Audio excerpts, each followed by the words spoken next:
এই মাসের মধ্যে একটি রাত আছে শাবানের মধ্য রজনী, শবে বরাত না ভাই?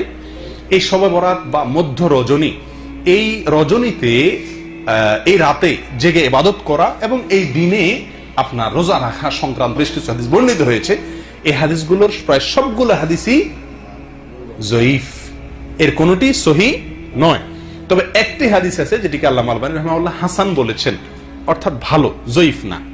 আর সেটা হলো যে নবী সাল্লাল্লাহু আলাইহি ওয়াসাল্লাম বলেছেন, ইন্নাল্লাহা লা ইয়াত্তালিউ ফি লাইলাতিন নিসফি মিন শাবান ফায়াগফিরু লিজামিআ খালকিহি ইল্লা লিমুশরিকিন আও মুশাহিন। শাবানের মধ্য শাবান রাতে, যেটাকে আমরা শবে বরাত বলি, আল্লাহ সুবহানাহু ওয়া তাআলা বান্দার দিকে দৃষ্টিপাত করেন, নজর দেন এবং সব মানুষকে সাধারণ ক্ষমা ঘোষণা করেন এই রাতে, দুই শ্রেণীর লোক ছাড়া, মুশরিক আর হিংসুক বা ঝগড়াটে লোক। মানুষের সাথে ঝগড়া ফাসাদ করে, কারোর সাথে সম্পর্ক ভালো থাকে না, অথবা হিংসুটে, এই টাইপের লোক এবং মুশরিক, এই দুই শ্রেণীর লোক ছাড়া আর সব লোককে আল্লাহ তাআলা সাধারণ ক্ষমা ঘোষণা করেন। এই হাদিসটিকে আল্লামা আলবানী রাহিমাহুল্লাহ হাসান বলেছেন। এই হাদিসের আলোকে শবে বরাত উপলক্ষে আমাদের একটি মাত্র কাজ হতে পারে, সেটা হলো আমরা এই রাত উপলক্ষে নিজেদেরকে শিরক থেকে মুক্ত করার চেষ্টা করব। একটা পরিচ্ছন্নতা অভিযান চালাবো যে আমার বিশ্বাসে, কর্মে, কাজে শিরক আছে কিনা, শিরক থেকে নিজেকে পবিত্র করব, তাহলে আমি ওই রাতে ক্ষমার যোগ্যতা অর্জন করব। দ্বিতীয়ত হলো হিংসা আমার ভেতরে আছে কিনা, কারোর প্রতি ঝগড়া ফাসাদ করার মানসিকতা আছে কিনা, প্রবণতা আছে কিনা, তাহলে সেগুলো থেকে তওবা করে নিজেকে পরিচ্ছন্ন করে নেব আল্লাহর সাধারণ ক্ষমা পাওয়ার জন্য। ঠিক আছে ভাই? আর এর বাইরে দিনে রোজা অথবা রাতে রোজা, তো এই মাসের ব্যাপারে গোটা মাসই বেশিরভাগ সময় রোজা রাখার কথা আছে, সেটা ভিন্ন, কিন্তু স্পেসিফিকলি ওই দিন, নির্দিষ্টভাবে ওই দিন রোজা অথবা ওই রাতে ইবাদত করার ব্যাপারে সহি কোনো হাদিস বর্ণিত হয় নাই। কথা বুঝে আসছে ভাই? আল্লাহ তাআলা আমাদেরকে আমল করার তৌফিক দান করেন। শেষ যে পয়েন্টটি বলে আলোচনা এই বিষয়ে শেষ করব, সেটা হলো আমরা আমাদের দেশের বেশিরভাগ মানুষ শবে বরাত মানেই জানে মূলত এটা ভাগ্য নির্ধারণকারী রজনী।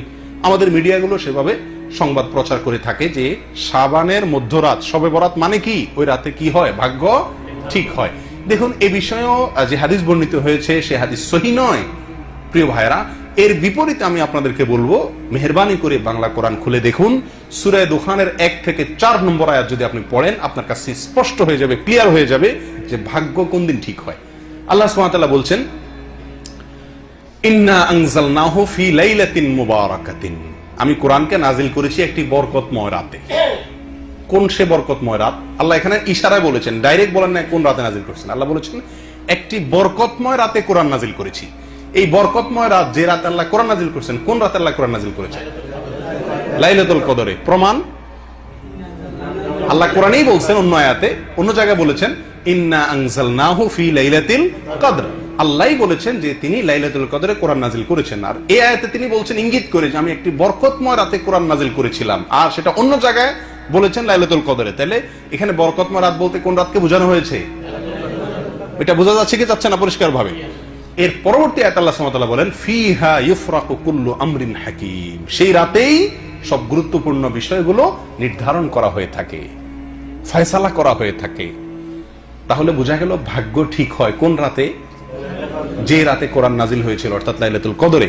আর আমরা সবাই হুমড়ি খেয়ে পড়ি কোন রাতে? শবে বরাতে। অতএব শবে বরাত উপলক্ষে ইবাদত অথবা নফল সিয়াম, এটি সহিহ হাদিস দ্বারা সাবিত নয়। তবে এই রাতে আল্লাহ সুবহানাহু ওয়া তাআলা আমাদেরকে মাফ করেন বলে, সাধারণ ক্ষমা করেন বলে হাদিস থেকে বোঝা যায়, একটি হাসান স্তরের হাদিস থেকে বোঝা যায়। সেই হিসাবে নিজেকে শিরক থেকে এবং হিংসা থেকে, ঝগড়া ফাসাদ থেকে মুক্ত করার অভিযান নিজের জন্য চালাতে হবে, চেষ্টা করতে হবে। ঠিক আছে না ভাই? আর সবচেয়ে বড় চেষ্টা হবে এই মাস উপলক্ষে বেশি বেশি কি করা, নফল সিয়াম রাখার চেষ্টা করতে হবে। আল্লাহ সুবহানাহু ওয়া তাআলা আমাদের সকলকে শাবান মাসের ফজিলত এবং মর্যাদা বুঝে আমল করার তৌফিক দান করেন।